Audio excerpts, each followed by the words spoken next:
We're here today at a mental health presentation in front of 200 mental health professionals. We are going to do our presentation about self-harm. We're really excited and we can't wait to get our point across to mental health professionals. Welcome to Kim and Hannah.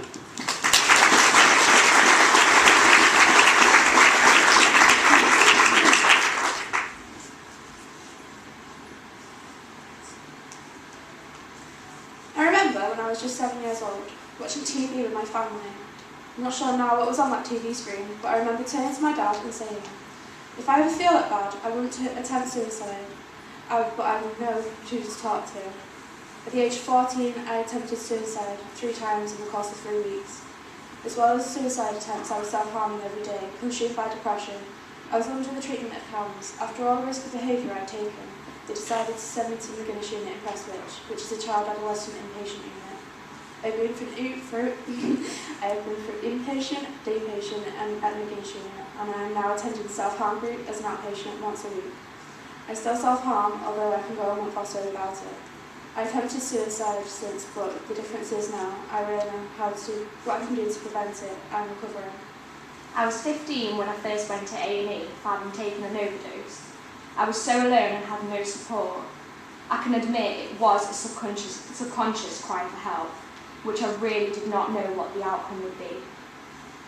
I didn't know anything about CAMHS until one of the nurses in the children's ward told me that they were going to come to see me the following day and explain to me a little bit about the service. I have now been outpatient and inpatient, and I'm currently a day patient at the McGuinness unit.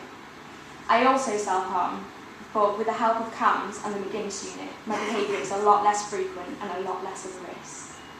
After spending the past few years in treatment, both myself and Kim have gained an insight into mental health. It's unfortunate that it had to be in these circumstances, but we constantly fight to raise awareness and remove the stigma around mental health. We both have YouTube channels, plus a joint account. Just like we would with YouTube, we have prepared a clip for today.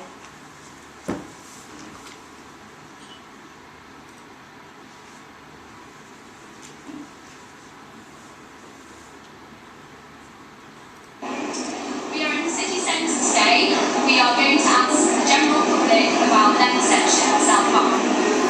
So today we're trying to get a general idea of people's perceptions of self-harm and why they do it.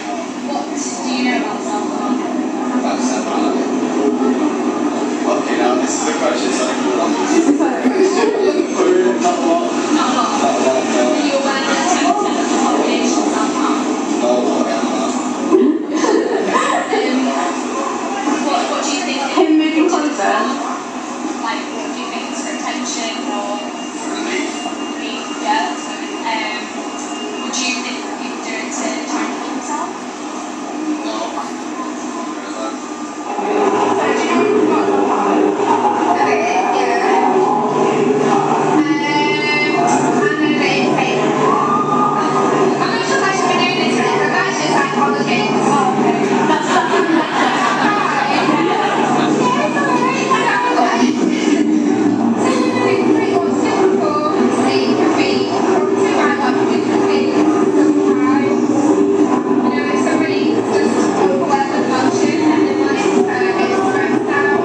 You'll never know who it was.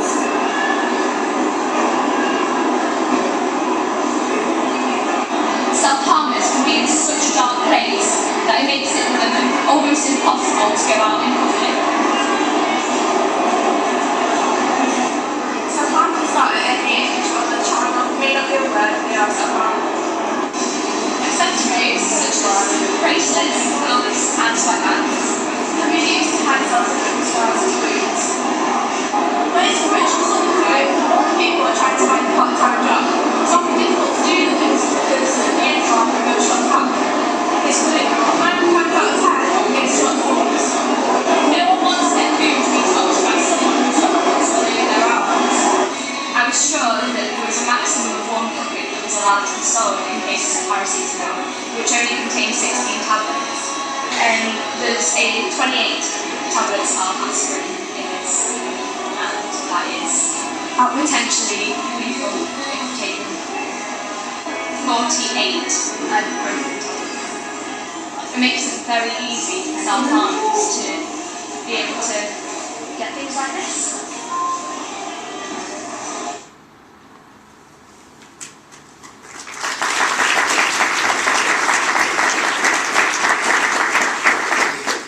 When we were asked to do this presentation, the email I received said a few pointers on what we could include.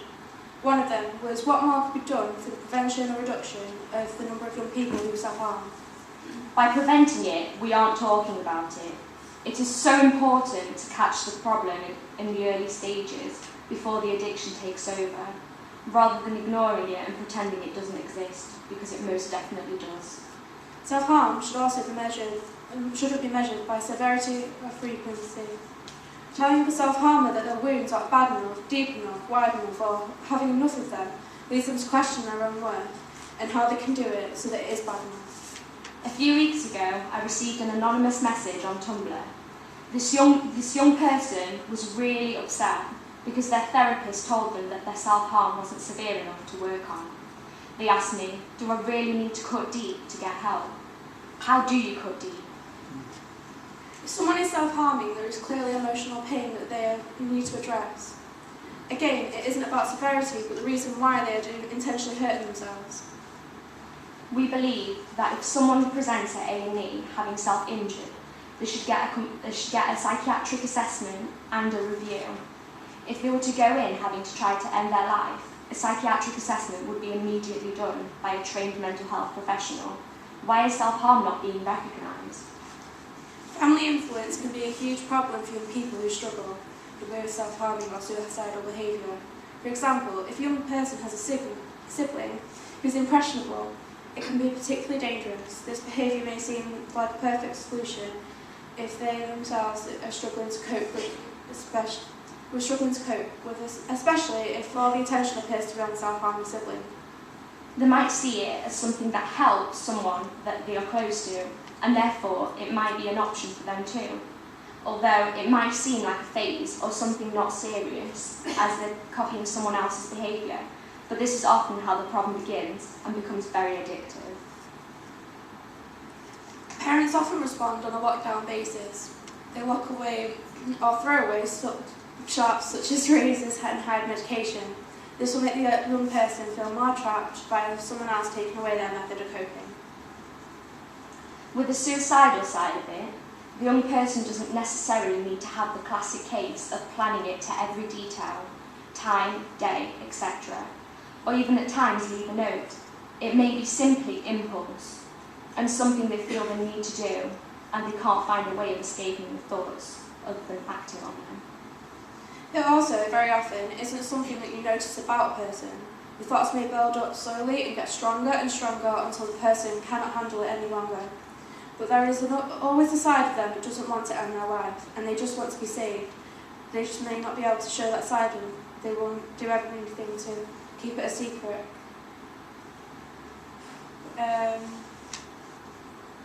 Just because a young person gets brought to A&E doesn't mean they want to be there. By making them feel unwelcome, they are likely to leave feeling much worse, making their chances of coming back with another suicide attempt even higher. After personal experiences, we suggest that young We suggest that self-harm groups are introduced in every CAMHS service. It's when a self-harm group is when young people who self-harm get together and support each other by self-harming together and comparing cuts. Wait, no. It's really helpful in a controlled environment in which young people can receive can receive support from staff and young people. We reflect on our week and set tasks and goals to achieve by the next session, which will be held the following week. I would just like to mention one of my experiences with an ignorant A&E doctor. I had gone in for having self-injured, and it was quite deep, and the doctor said that stitches would be necessary, but I obviously don't care about scarring, therefore he's not going to stitch it up. And I was immediately sent out without the doctor even looking or asking me how I felt, or if I was suicidal, or if I had plans to do anything, and that's it, I just left. Now I'm sure that a lot of you have children. You probably give them money to go out and spend. £1 isn't enough. And now I want to tell you what you could really get with £1. You could get 18 paracetamol tablets with £1, yet you can't buy a drink. You can get 88, and you can get 68 paracetamol and a blade for £1. Self-harm is to live, Not not to to die. die.